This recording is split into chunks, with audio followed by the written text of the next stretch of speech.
Assalamu alaikum and welcome. This is Iqbal Advocate, Iqbal International Law Services. Today we are discussing about the topic of the delegated power of divorce. आज हम delegated power of divorce के बारे में कुछ आपको information दे देंगे.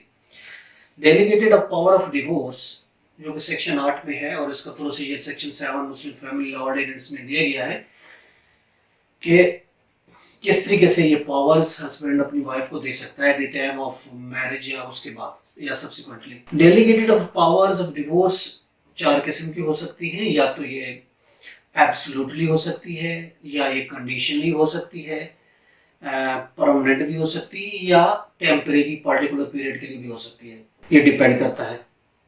और ये इसका इफेक्ट जो सेम तरीके से है 90 दिन के बाद ये इफेक्ट हो जाएगी. और अब इस दौरान इसको रिवोक किया जा सकता है bye anyone.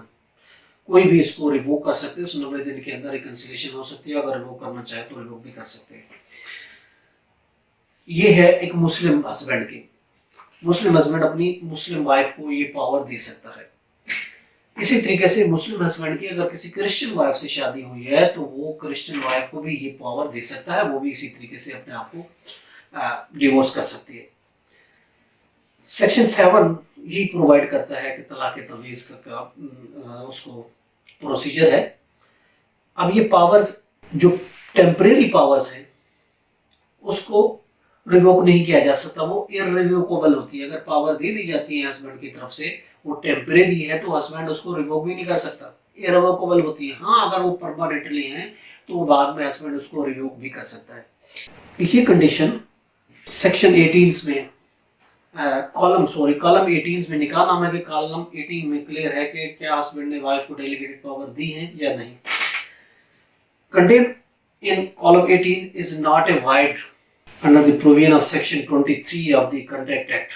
As the provision of section 23 of Contract Act speak about the object and consideration of the agreement and not condition contained therein, or principle of Muhammad law के article 314 Muhammad law Bible law article 314 में भी ये दिया गया है कि किस तरीके से हस्बैंड अपनी वाइफ को डेलीगेटेड पावर दे सकता है. या तो वो वाइफ को भी दे सकता है, वाइफ के अलावा किसी थर्ड पर्सन को भी दे सकता है. अगर वाइफ को देगा या थर्ड पर्सन को, सेम तरीके से जैसे हस्बैंड डिवोर्स करता है वो डिवोर्स कर सकती है.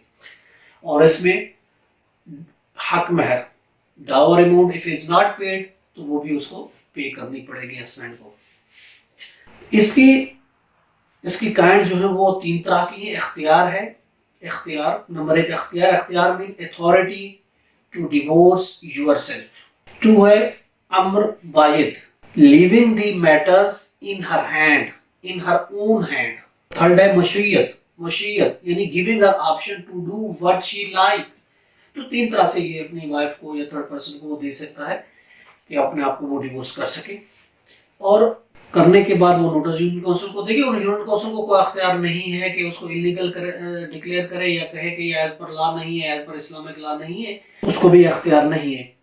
At the time of marriage ये डेलीगेटेड पावर दी जा सकती है. अगर उस टाइम ना भी दीजिए, आफ्टर द मैरिज किसी और टाइम भी दी जा सकती है. उसके लिए कबीलनामा जो व्हाटएवर एग्रीमेंट बनेगा उसमें अगर हस्बैंड बाद में भी देना चाहे तो वो ये पावर्स दे सकता है. आई होप आप ट्रूली तौर पर delegated powers of divorce bye husband आपको समझ आ गई होगी. अगर आपको नहीं आती, कोई तो फर्दर आपको इंफॉर्मेशन चाहिए, मालूमात चाहिए, you can WhatsApp, you can call us 033321715556 or email us info@iqballawservices.com or visit our website www.iqballawservices.com. आज का टॉपिक एंड होता है.